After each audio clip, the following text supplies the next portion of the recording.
I have to share again. I hope this works. Huh, this one hasn't paid their dime per amount. Let me see if we can open still. Yeah, it will still do. So, okay, maybe I should even demonstrate this, which I've just clicked. So when you log into ads.google etc, if it's the first time, they help you, they give you a wizard where you set up everything. And then after that, you now could do a couple of things. One is linking your channels. So if you go under your admin, so basically, let me walk you through the interface. Here on top is this bar. This can flip appearance. This is the refreshing in case you want to see the latest numbers instead of refreshing the full browser. Notification help, your account details, and the account. So one Gmail can have several Google Ads accounts. It could also be your client's account like this one, and they just add you there as an admin, and then you're able to see it in your list. Then here, you'll have campaigns where all your campaigns sit. Goals is where you set up your conversions. Tools, different tools for different purposes. We're going to see some of these. Billing is where you set up your card, download your invoices, etc. Admin is where you do things like changing the account name, adding new people, removing people, etc. But we're going to focus predominantly on the campaign tab, which is already active. Now, you remember what we discussed earlier, that for many of the systems, it is campaign, ad group, or ad set, then ads. Campaign is where you define what action you want people to take. Ad group is the targeting that you want to, who do you want to see? Ads is what will they see? So you can set up demographics, location, interest, etc. under ad groups. And then they can see a video, they can see text, they can see, or they can listen to audio, they can do all sorts of things. Now, Google Ads has a number of campaigns. For you to set up a campaign, sometimes you could find it, somewhere. Maybe it's here. So you just come to campaigns, and then you say new campaign. Now, they changed something here where they are trying to help you automate some of the tasks of setting up a campaign. So here they are giving you a number of objectives. Do you want to drive sales? Do you want to generate leads, web traffic, promoting an app, building awareness and consideration, or you want visits to your store? So they're able to map your Google location, listings into these. You integrate them. What I recommend people do is to do without guidance. And the reason is these are going to limit you in terms of what you can tweak to really get as close as possible to who you intend to target. This gives you the full suit for you to go, sort of like how you are using a camera. If you use auto, it's going to do the thinking for you in terms of aperture, exposure, shutter speed, ISO. But if you're doing manual, it gives you room to get creative with the image. So once you click create a campaign without guidance, these are the different campaign types that Google has. Search are the campaigns that appear. I think let me share the entire screen, just in case we need to hop into different tabs.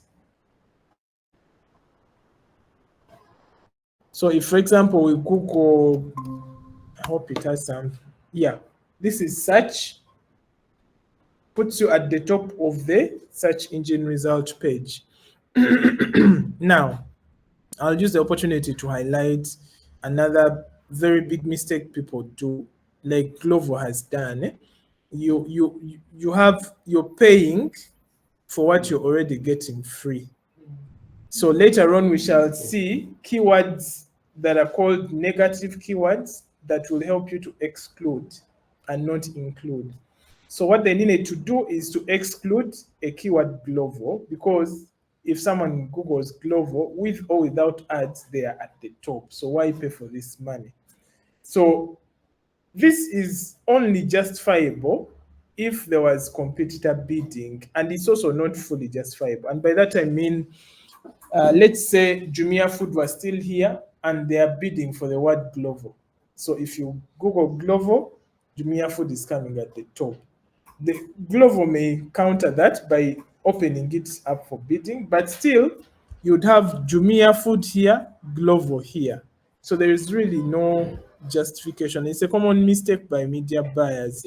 Now that is search. Performance max is okay. Let's first skip that. It's the one I'll look at last. Display are the banners. Remember the banners we saw? That's display.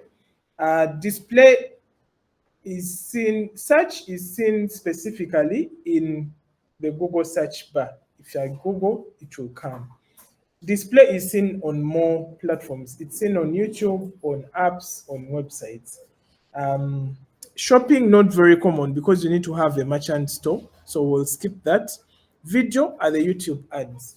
YouTube ads come in two main formats: the skippable or pre-roll ads, and then the in-stream, the ones in the middle.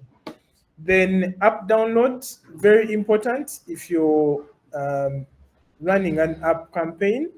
Here you pay for specific app actions or for downloads only. So if I see the video, because this combines search, display, and YouTube ads, but then you're paying for only the action of downloading. Then demand gen will send ads to Gmail. We've gone under especially the social tab or the updates tab, and there are some ads. I hope we'll find some. They're not there, but they usually appear at the top. They're, are they? Yeah, sponsored. Yeah. So you see, UCT is because I'm actively looking at the University of Cape Town MBA. So that is now remarketing. I was there, now they are selling to me a course. We shall see how that is done. Now, that is demand gen. Now, performance max more or less looks like app because it combines search, display, YouTube. But for it, you can pay for any action. You can pay for a web visit. You can pay just for the people seeing. That's the key differentiator, and the reason I wanted it to come last. So, in terms of priority, what is most effective? If you're looking at awareness, you are going to get more value on display and YouTube, without a doubt. If you're looking at the middle of the funnel, remember what we saw, consideration, you are going to get more value from search because it is an intent-driven, medium. Intent-driven meaning, if I search for Ring cameras and you target me after I've searched for that, it means I'm thinking about that product at that point in time. It's not like I'm minding my business on social media, scrolling through my Uganda protest content, and your ad comes. I'm not even thinking about buying a ring at that point in time. So awareness, go display, go video. Consideration, go search. Conversion, still search is most powerful. And if it's an app, nothing beats app campaign. Even if you're the best person at buying and you're promoting an app and you did search and you did YouTube, the poorest media buyer in experience will beat you if they do app. So it's very important to know when to use what. Then also the costs vary. Search is slightly, not really that much, but slightly more expensive than all of these guys, as well as app, depending on your targeting. Display is the most affordable. If your client wants to get as many downloads as possible, app. If your client wants to get as many people visiting their website as possible, display. As simple as that. So the decision on what to use will be determined by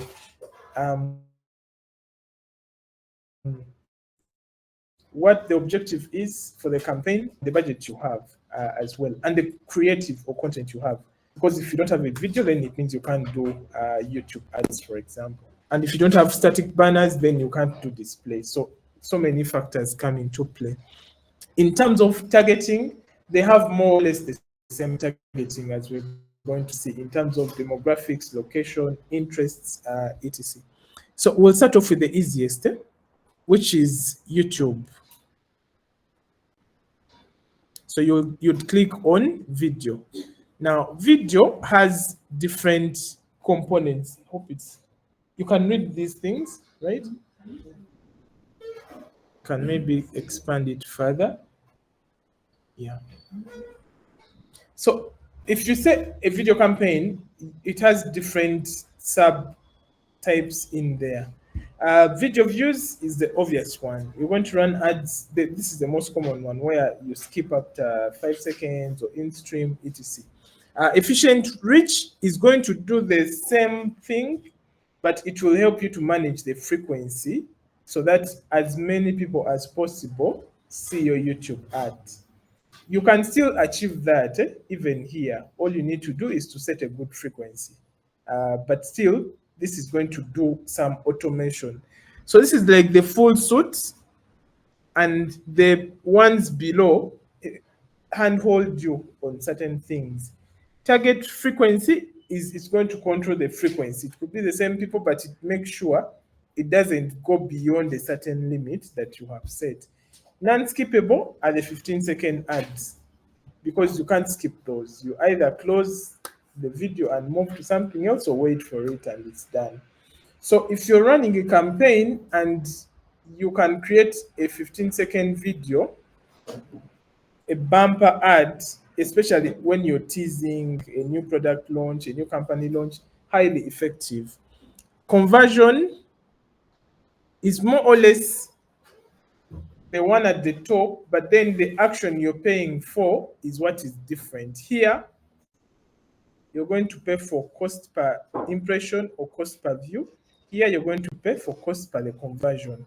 A thing to note here is if you have not got your conversion tracking set up, you cannot use this campaign. But even if you have, there is a minimum number of conversions, which is going to make this available to you.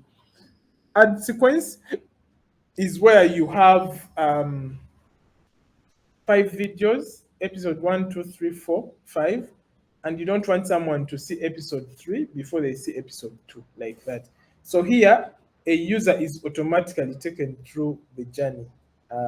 They show them episode 1, then the next time they are showing them episode 2, episode 3, like that. Once the user has done all the episodes, then they stop that user from seeing ads and they get you more people to see the ad. So if you have, say, 3 videos in a campaign, let's say you have a TVC, you have a how-to video, you have a word from our CEO, or you have customer testimonials, this would be the better option for you to use, assuming all of these are going to go live at the same time. Audio, one of the most boring options really, is you have a static image and a voiceover. It's basically like, if you looked at the audio ad, it would seem like a very amateur creator, like just slapped a banner from their designer over an audio recording. So I wouldn't recommend this. If you want to run audio ads, better run them in Spotify. The one below is really new and under experimentation, but here you're basically chasing for engagement. For the first time, even subscribers are possible to optimize for. You know, it's one of the biggest headaches we have. A client gives you a channel, the content is so good, the views are so many, but the subscribers are not growing. So this particular campaign is not even, I think, 3, 4, 6 months old campaign type. That is what you'd use if you want to drive that kind of engagement or comments or likes on your video, etc. So we'll go with the broadest because if you understand this, the only thing I need to demo will be the ad sequence. The rest are more or less the same. So we are saying video views, then you say continue. Let me just get back to normal view.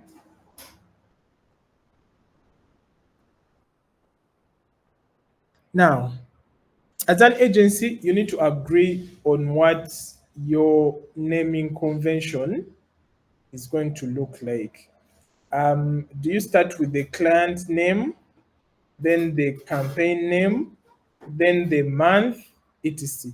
For me internally, so I have two instances. I have clients that have each their separate account. For that client, my naming convention is going to be campaign name, the objective, let's say reach, awareness, views, etc. And then the duration, the time. Let's say we are running from August to September. I'll do August/September 2024, something like that. Then for the clients that pay me the money and then I use my card, I start with the client name, the campaign, then, So it's not something that would influence the performance of your campaign. The idea there is if you're running reports, especially over a long period of time, they need to be consistent. Otherwise, it will be difficult for you to do so. So let's say you get a random request from Centenary. How much have we spent so far on Google Ads? What has been the impact? You can generate a report, you filter campaigns that have Centenary as a keyword, and then you're able to generate very quick reports. If you didn't, then you have to go. Imagine you have 500 campaigns, then you have to go one by one, which is time consuming. So in our case, let's assume one account for all clients. So we say Centenary. Let's say Yola Amaja. That's the campaign name. It's running up to November. First of all, here would say views, the campaign objective is running. For me, that's what I use. You guys can pick on what works for you. Lead strategy. So the thing to understand about media buying for online, it's a bidding, it's an auction.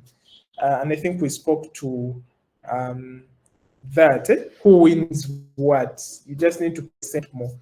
But then having a higher bid does not guarantee that you will win because there are other factors like the quality of your ad and the relevance of your ad to what I'm looking for and what I'm interested in. So bidding strategy, since we selected the top thing, is only restricted to cost per view. These are the other options. Let me zoom in. Depending on the campaign type you selected, you could say maximum cost per view. You could say target cost per mil or cost per 1,000, viewable cost per 1,000, etc. But we are going with the most common and standard one. Now here you can do two things. You can set a daily budget, a campaign total. The difference is if you set if your campaign total is $10 and you have a campaign running for 5 days and you went with a daily spend of $2, once the day one spend of $2 is utilized, your ad stops serving.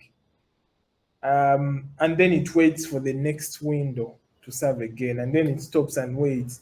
Now, the disadvantage with that is that you are not allowing it to optimize fully and get you the most results possible.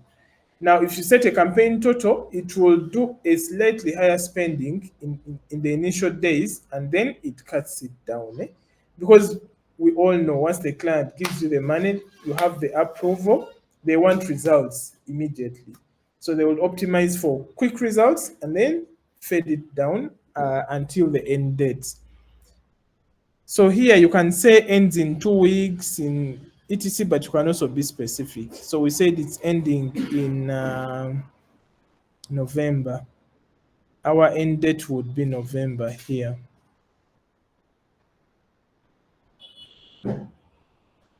Okay. Now the next is networks. Where do you want your video to appear? For YouTube, highly recommended you remove this so that your video ads appear on exclusively YouTube. Why? Because if you wanted them to appear on banners, you'd have bought a display. So you bought video, so let it appear on video. Then the other thing is, if you leave it on, you will find that your ad dashboard is showing 1,000 views. But if the client goes to the YouTube channel, they are seeing 500 or 800. And then for you, you're reporting 1,000, the client is seeing something different. It's because you have allowed it to be seen away from YouTube. So YouTube does not account for the additional views on other platforms. Now, here is where you enter a location. You can do all countries in the world. I don't know why someone would do that. Or you can do Uganda, which is the entire Uganda, or you can do specific locations. Let's say Kampala. Now, in terms of location targeting, Google has the best because of their Google Maps. So they are the most accurate. All these other guys have to refer to so many data points and still don't get it right most of the time. So here you can even get you can get Chanja, Komamboga is there, etc. Now, in the event that the location is not there, you can do an advanced search. What it does is it allows you to now build more audiences. Here we can still search like we have done here, or you can actually draw a radius around specific places. So you can enter coordinates, you can enter a name, you can enter all sorts of things, or you can actually go down and drill down. Let's say we were targeting. So the more you zoom in, the more places become available. Nakawa. Same way Google Maps works, eh?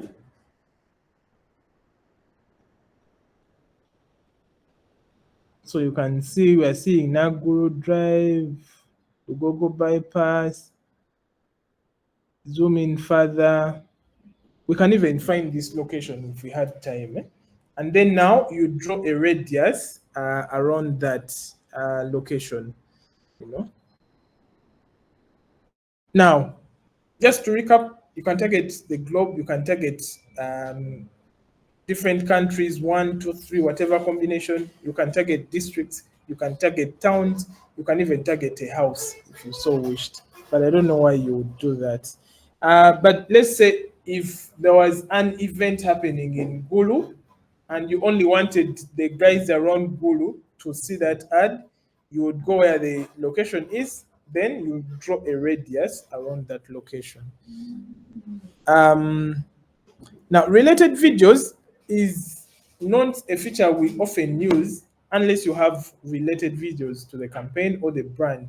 What it will do is the YouTube ad comes on top, it's what you're paying for, but then they add those related videos down there. So to demo, maybe we can have a few. There is a time I was training somewhere a few years back and I logged into a client's YouTube. You know, YouTube tracks that history. I had to spend like 5 minutes to kind of make sure people know that the account I've logged in is not my history. Oh, Jesus, I was so embarrassed, and it was a very big crowd. So I even forgot to check whose account am I logging into otherwise. Mhm. So you just get different URLs from YouTube and then add under related videos. They give you up to 5. So This is what I was saying, that your ad is here and then the thumbnails are below. So this is like free visibility that you're getting. Now, if you had done a TVC and the client said, focus the budget on only the TVC, but then you have how-to videos, you have testimonials, you would still focus the budget on the TVC, but have those up to 5 added below. That's the use of that. And on desktop, it looks, no, it only appears on mobile. So you add up to 5 videos, copy link, paste, paste, paste, paste. Now, no, that's now the playlists and the videos that are coming, not related videos. Now, another thing to note is that for you to run a YouTube campaign, you don't need access to the YouTube account. You can run, it means you can go randomly. Let's say you are a feminist and someone has done a video and you feel the message is too good to be left alone, you put some comment behind it for more people to see it, even if it's not your video. So you don't have to have access, just like you've seen, we don't have access to that guy's channel.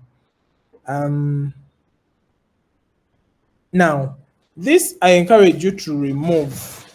They get more views. Of course, they will scare you, or you're going to lose this. But what it's essentially saying is that they can use their AI to render different versions of your video and different aspect ratios, vertical, what. Well, that sounds like a good idea. You find that the automation does not really do a good job. So you're better off excluding right there. They will tell you, oh, you're going to get a higher cost. What? That is really something you can ignore. Now, yes. So you were talking about that related videos thing. Looking at this. So now, if I have my, I'm just showing you. So the ad is here. So does this mean that they didn't do what you said? Yeah. Okay. Their videos will now be lined up just below that instead of other YouTube videos. It gives you priority. Yes, because your ad is the one showing at the top. Same as when, I hope I can get it. But you may have seen it. If you see an ad that is set up as an app campaign ad, the video will be at the top, but the app will have banners below that are scrollable. I don't know if you see, the thing is, for ads, you can't know when it's going to come. Maybe this. No, this will not do. Unfortunately, we won't be able to replicate that. Maybe start just perfect. You see? So they are advertising this app thing. I have the option to learn more or install, but down here are these. Yeah. So related video would behave the same, but it would bring thumbnails down here. Now, if this person you see, then you have the download option, but it's also here. You see, then also it gets. So the setup, if this person didn't add these, they would not have got this mileage. So I would be seeing other videos below it.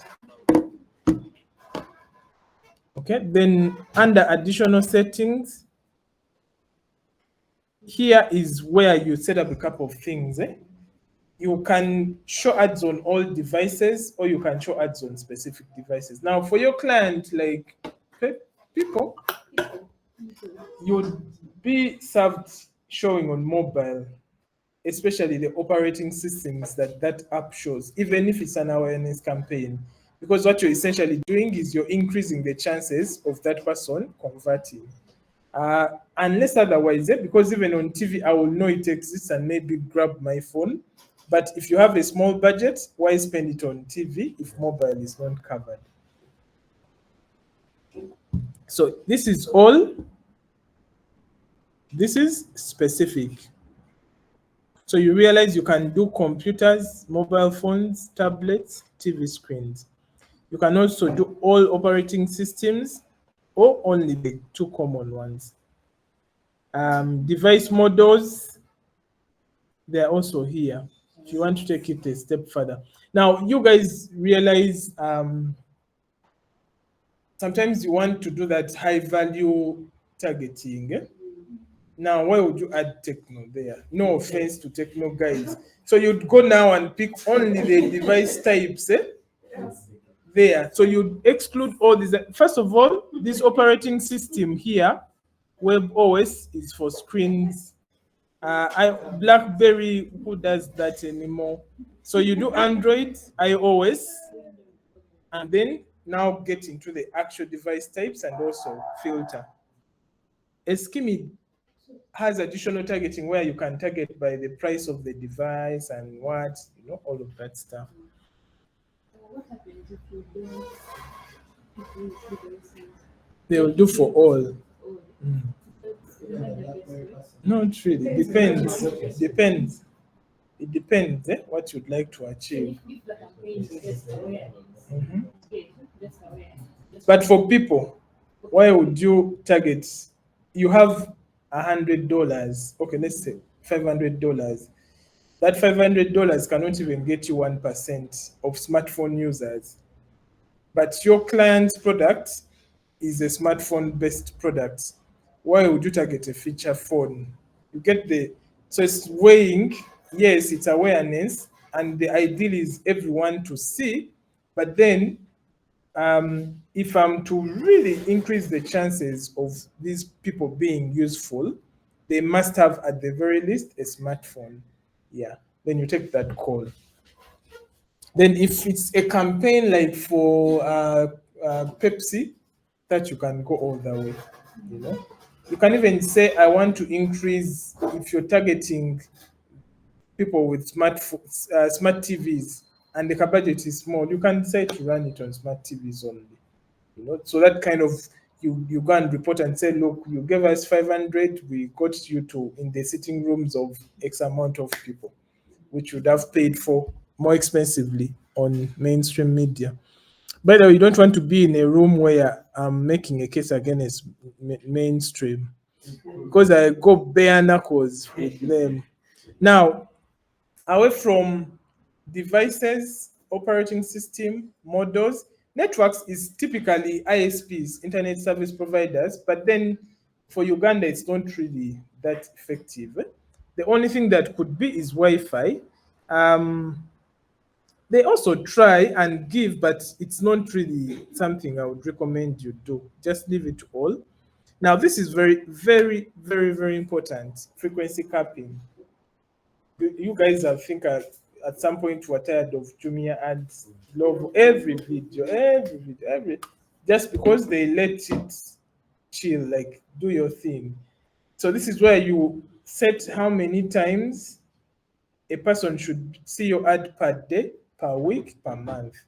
Now, what you have to note is that the higher the frequency, the lower the people, the lower the number of people that have seen the content. What you are doing is you're getting 100 people and bombarding them with the same ad, versus me, who will show once or twice or thrice, and then I may be rich with the same budget, 150, 200. So very critical, both at the impressions level and the view level. The schedule is also something you can play with. Let's say your client is a brewery. They have restrictions on when they can run ads. This is where you'd set the schedule. Even the days, do you want to run every day, or do you want to focus on the weekends? Friday, Saturday, Sunday, when people can actually do something about it. Because even if I saw your ad, I don't drink, but even if I saw your ad for a beer on a Monday, I will forget it by the time it's the weekend. So maybe you say from Friday we increase to, this is where you set it. Then the time, that is where you set that as well. The ad group is also about naming convention. You could be saying we are going to target high value customers, and then everything under that is set up for high value customers, the device types, the operating system, etc. And then you have another one that is for general happenings, where you exclude the other guys in the other data set and then have new ones. This is why the ad group naming comes in. You give it a name for whatever you would have set. The next one is audience demographics, where we set up the gender and the age. Now, the recommendation I have here is always uncheck unknown. Why? Because even a big budget is not enough to cover the knowns. So why go for the unknowns? So very important to always uncheck that, and then it gives you more data in terms of reporting. If you don't, what will happen is you're going to get a report that says 20% male, 40% female, unknown 50. Client asks you, but unknown now, who are they? And you also don't know them. So very important to remove that. Then here, you are targeting a person who is 25 to maybe 34 years. If you leave unknown, it means you will target an 18-year-old, you're going to target a 60-year-old, etc. So rarely do we have budgets that are enough to cover the known, that we need the unknowns. So very, very important for you to exclude that. This won't work in Uganda, parental status and household income. But then for other countries, there are data points to pick from. Here, you would get the best targeting for levels in society, classifications. The Bs, the Cs, the As, and what, based on this data. But for Uganda, we don't have that. So these are the only two unknowns allowed, because Uganda as a whole does not know all of these. Now, the next step is interests. And if we are to browse, you realize there are two most important things to consider. They are in-market audiences and affinity audiences. This here. So you may wonder, let's say, what's the difference between, what example can I use? What's the difference between, what's the difference between an affinity audience that is called banking and finance versus an in-market audience that is maybe financial services? So the key difference between these two is affinity is Google is going to target people who have looked at content that is related to the interests you've set. In markets, Google is going to target people who are at that point when your ad is running, actively looking for what you're selling. As an example, if I feel like Skechers are the best sneakers. If I checked out Skechers content somewhere, maybe they've released a new shoe, blah, blah, blah, and then I go and check out about that shoe, etc. But then I'm not interested in buying. I have an affinity to that brand.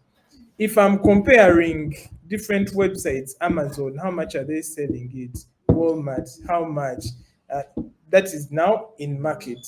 And Google is able to check what pages I'm visiting and then tell whether I'm just an affinity audience or an in-market audience. Now, obviously, if you target affinity, there are going to be so many people and the conversion rate is going to be too low because some people are not thinking about that what you're selling. In market is going to give you a higher quality audience, but fewer people. But again, with the budgets we have, it's more than enough. So here, the most important thing is, for example, apparel is the full category, but then it has subcategories. Someone is looking at active wear for gym and stuff. They're looking at costume, formal wear, handbags, etc. Luggage, shoes, whatever that is. Now, these are people who are checking out price of this. How do I get this in Uganda? etc. Under that. Another one maybe is someone someone is looking at, because now I can be interested in cars, but for you, you're selling spare parts. I don't want to buy a car.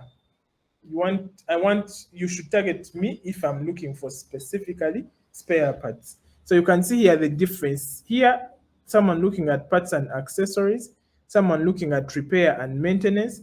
So if someone ticked this and you have a garage, I'm going to see your ads. It wouldn't be too far off because maybe I own a car. But if you don't have enough money, why would you leave someone who is looking at repair and maintenance and you go for everyone? Something like that. But again, if the audience is too small, remember what we said, you draw a persona around. If you're selling Pampers, don't target only people looking for Pampers. Target a person who is looking at feeding equipment, someone who's looking at posts, basically content and products that relate to a person in that stage. So you kind of draw, if you're targeting a lady, maybe you are a high-end restaurant and your meals are very expensive and you want to target women, you could target a person looking at certain brands that are costly, a certain makeup brand, it is, but the budget, if sufficient to cover your core audience, don't expand. If it's not, expand. Very important there. Then affinity has a lot more options. I'm losing, guys, but I'm about to finish. Affinity has more options. If, for example, we were looking at vehicles and transportation, which was auto, the other side, here we have slightly different variations. So you can see auto enthusiasts, transportation modes, totally different things. Here I'm probably looking at a Lamborghini, but I've not even bought an Ipsam or what. But just because I like cars, I'm checking out the content. Google is able to tell these signals and then know this is just interest, this is affinity or interest, this is the person in market for that product and service. So you can have a combination of affinity and in market audiences provided they are relevant. If you are looking at middle of the funnel to bottom of the funnel, go in market. If you're looking at broader awareness, go affinity.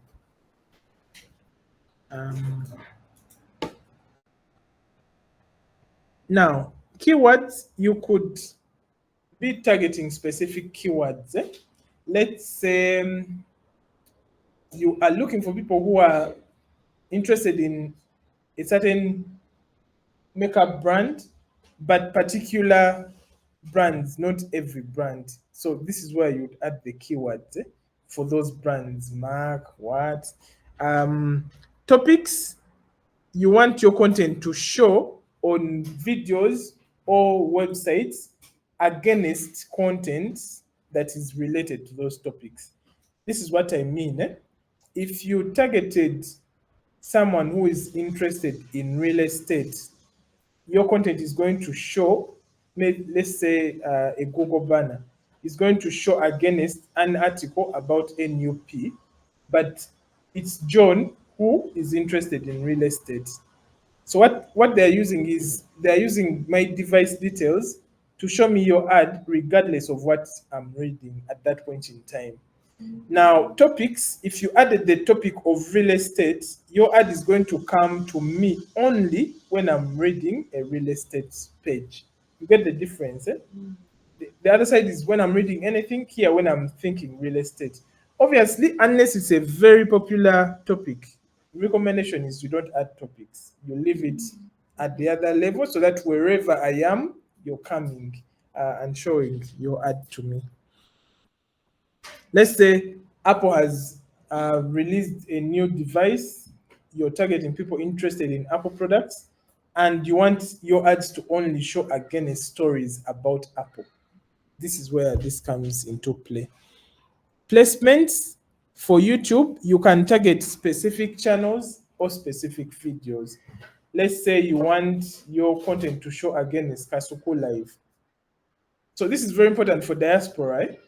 You can target people in Boston, people in different states, but then limit the placement to only YouTube channels where people in the diaspora interested in Uganda view content. If you don't do that, you're going to advertise Chanja to a Muzungu who does not even know Uganda exists, let alone East Africa. So if you're doing diaspora targeting, the location will be Boston, whatever those frequented places are. But then the placement is extremely important. Have a list of channels where there are some view content, whether in English or Luganda, and place your ads only there. So Google is going to eliminate all other channels being viewed by people in Boston and only show your ad to those who are on those specific channels. Yeah, because one of the most difficult things supporting a certain bank, they had the diaspora product that they wanted to be advertised ahead of the different conferences, what. So they were like, so how do we pinpoint Ugandans in Boston? Not everyone in Boston. And that is the best way to go about it. So here, channels, you can search the channels. And then YouTube videos, you can search the videos. And then the lineups or playlists, you can also search for them there.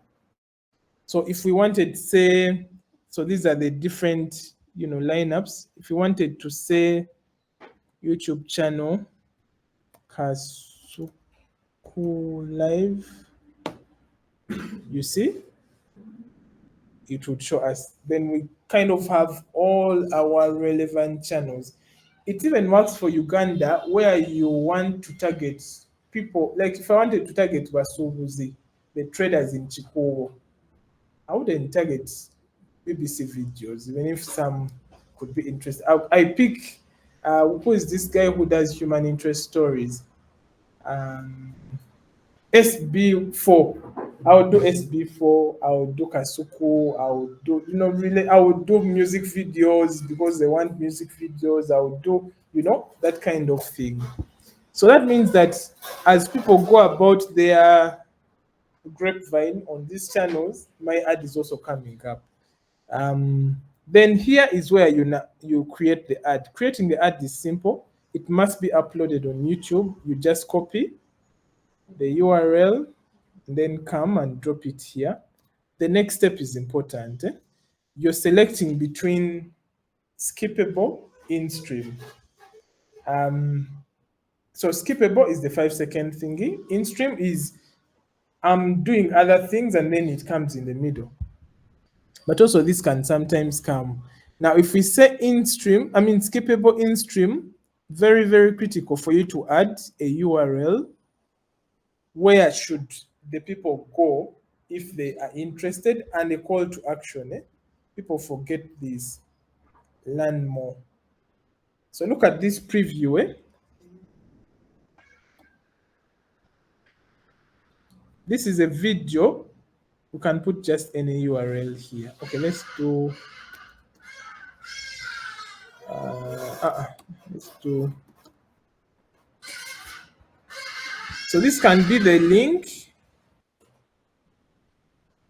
But then the display URL, you remove all of these and you do just the primary domain. Because the difference here is, maybe it could show better here. If you have the full URL, it will be truncated a lot. Now, the difference here is this video has a call to action. This one does not have a call to action. So I'm going to view the video and then I move on to other things, even if I was interested. That's so very critical for you to have a call to action. Then despite the naming of and the call to action can be any of these things, shop now, sign up, buy, watch more, whatever you want to add really. Book now, download. For an app, certainly this would make sense to add. And then the URL would be a link taking them to download. And of course, if you're buying ads with the main intention being downloads, you have no business buying YouTube ads specifically. Now, the other thing to note is that while this video was pulled from a channel called The Chitakas, assuming the campaign name was different, you're able to change under the headline here to what you want. Win 50K. You have up to 15 characters today, and then it will come here. So those 15 characters help you to further not just say this is the name of the channel, because I would be seeing who is advertising, but then draw my attention to what the campaign is all about. Once that is done, you can create multiple ads. You just keep saying new, new, new, new. Next step is what is your bid. So remember, we have a media plan already at this point. Maybe your bid is 0.01. And then now we are done. Once we say create campaign, it goes for approval. Once it is approved, it will run just fine. Then the next step is for you to check how is it performing, etc., which we shall look at when we get to reporting. So we'll call it a day. If you have questions on this, I'm going to take them. We'll call it a day. Next time we will do the next easiest, which is display.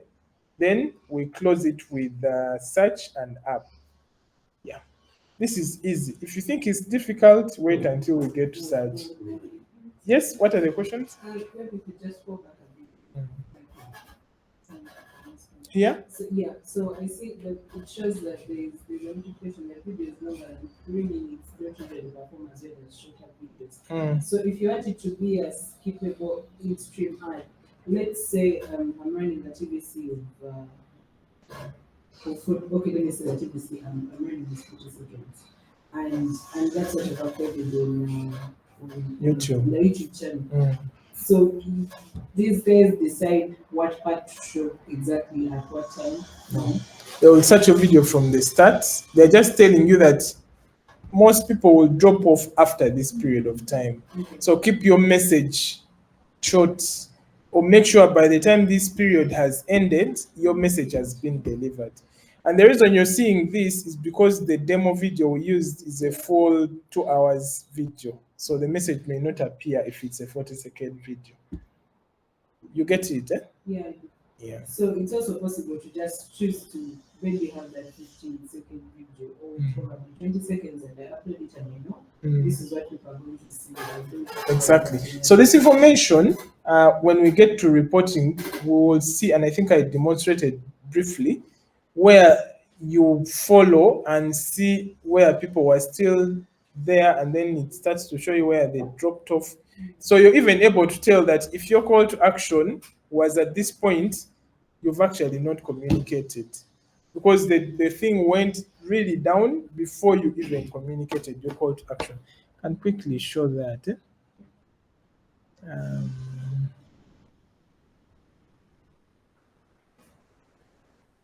So that we, you know what, let me switch channel.